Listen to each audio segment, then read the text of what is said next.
Good morning and happy Monday. I'm Matthew Leffler, the armchair attorney, and today we're going to talk about a bankruptcy filing for a motor carrier in the state of Illinois. But before we get to that, let me do a quick shout out to my friends over at DAT Dial a Truck for a promotion they have going on that I think you're going to want to check out. Right now is DAT's Gear Up event. It was launched, this new initiative that's called Gear Up, where DAT is automatically upgrading carriers with DAT One load board accounts to the next subscription tier at no extra cost and no strings attached.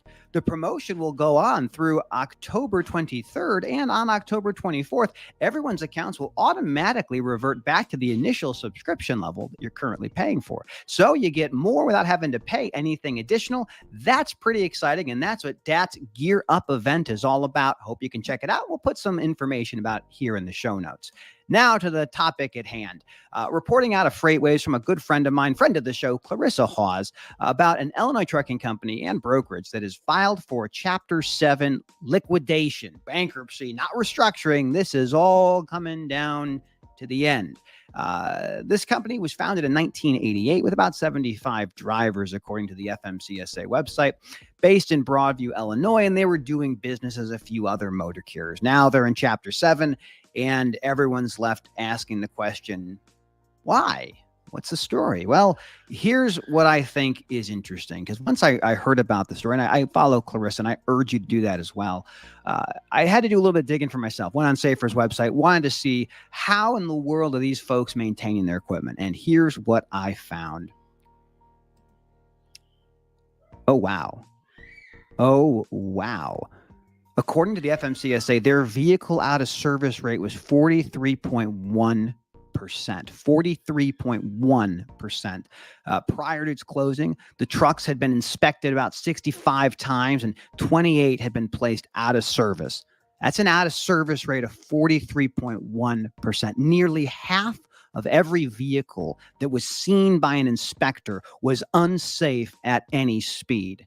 Now, the thing that I always kind of harken back to when I look at this is also just what the national average is. The national average here, about 21.4% out of service, 1 in 5. That's shocking. That is something that we ought not to be excited about for our supply chain.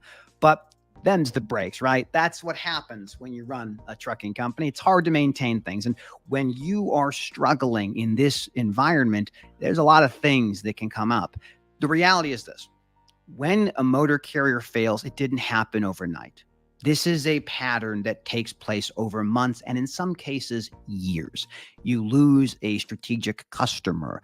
Perhaps you lose key personnel that understand how to maintain that fleet or how to drive compliance. But this is the part that gets me concerned.